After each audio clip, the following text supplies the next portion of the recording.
సూక్ష్మదృష్టికి నిధి మహా సౌజ్ఞయగును ఎట్టుగాకున్న తెలియుట నజునికైన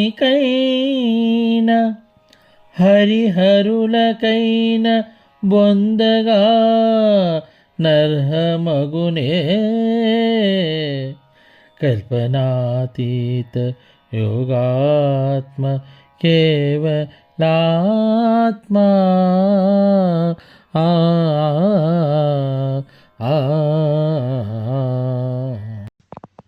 సూక్ష్మ దృష్టికి నిధి మహాసౌజ్ఞయగును ఎట్లుగాకున్న తెలియుట నజునికైనా హరిహరులకైన బొందగా నర్హమగునే కల్పనాతీత యోగాత్మ కేవలాత్మ. జై నిజ గురుభ్యో నమ. శ్రీ గురు బాలరామస్వాముల వారిచే విరచితమైన కేవలాత్మ శతకం. ఈరోజు మనం 97వ పద్యం. ఇక్కడ ఎలాంటి మేధ ఉండాలి శిష్యునకు, ఎలాంటి దృష్టి కావాలి,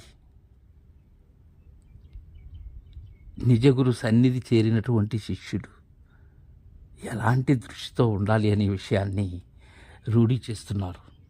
సూక్ష్మ దృష్టికి నిధి మహా సౌజ్ఞయగును.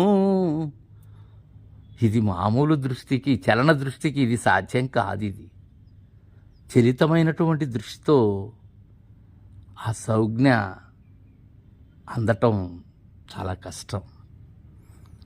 అత్యంత సూక్ష్మ దృష్టి, సూక్ష్మగ్రాహి అయి ఉండాలి. చాలా సూచింపబడినటువంటి దానిని అమాంతం వెంటనే ఆకలింపు చేసుకునేటువంటి మేధానిధి అయి ఉండాలి. లేకపోతే సూచన, ఆ సూచింపబడేటువంటిది ఏదైతే ఉన్నదో దానిని తెలుసుకోలేవు. అణువు కన్నా అణువైనటువంటి సూక్ష్మ ప్రజ్ఞ కావాలి. అలాంటి సూక్ష్మ దృష్టి ఉండే వారికి ఇది మహాసౌజ్ఞ, చాలా గొప్ప సౌజ్ఞ అనిపిస్తుంది. మామూలుగా స్థూల దృష్టితో లేకపోతే ఈ మిగిలినటువంటి న్యాయములతో కూడినటువంటి వ్యవహారిక, ఈ ప్రాతిభాషిక, పారమార్థిక, ఈ పారమార్థిక దృష్టిని మీరినటువంటి దృష్టి ఇది. అలాంటి సూక్ష్మ దృష్టి వారికి ఇది గొప్ప సౌజ్ఞ అవుతుంది. రుక్మిణి అమ్మవారి లాంటి వారికి, సిద్ధాంతకర్త లాంటి వారికి, ఎరిగినటువంటి మహనీయులకు, వారికి ఇది మహా సౌజ్ఞ. ఎట్లుగాకున్న తెలియుట నజునికైనా, అలా లేనట్లయితే తెలియటం బ్రహ్మ వల్ల కూడా కాదు. చెప్పుకుంటా ఉండాల్సిందే జీవితం అంతా కూడా. అందుకోలేరు. కారణం ఏంటి? సూక్ష్మ దృష్టి లేదు అక్కడ. ఒక్కసారి అది అంటిందంటే, ఆ గురువు అతికించినది అతుక్కున్నది అంటే ఇక్కడ ఇది సరి. ఇంకా అలాంటి దృష్టి కావాలి. ఏదో వింటున్నామనో లేకపోతే గురువు దర్శింపజేసింది దర్శిస్తున్నామనేటువంటి భావనతో అతకది ఇది. అది చెప్పరానటువంటి దృష్టి, అది వారైనటువంటి దృష్టి,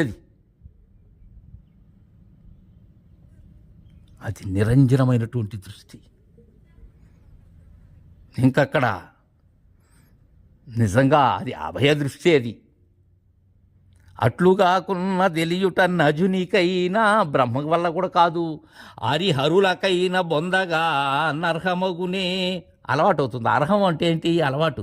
దాని పట్టు కుదరదు ఎవరికి? హరిహరులకు కూడా, బ్రహ్మకు కానీ, విష్ణుకు కానీ, ఈశ్వరుడు కానీ, త్రిమూర్తులకేమి, ఇంద్రాది దేవతలు, ఎవరికైనా సరే సాధ్యం కాదు. ఈ సృష్టిలో ఎవరి వల్ల కాదు ఆ దృష్టి లేకపోతే. సమర్థుడే గురువు. చక్కగా బోధనని దృఢం చేసేటువంటి సమర్థత గురువులో ఉన్నది. కానీ అది అందుకోలేనటువంటి శిష్యుల దగ్గర ఎంత చెప్పినా కానీ చెవిటివాని దగ్గర శంఖధ్వని అది, శంఖపోదు.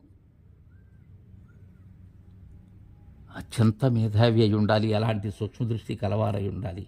వారికే వారి తీరు, ఆ తీరు అందాలి అంటే మామూలు వారికి సాధ్యం కాదు. హరిహర బ్రహ్మలకు కూడా సాధ్యం కాదు.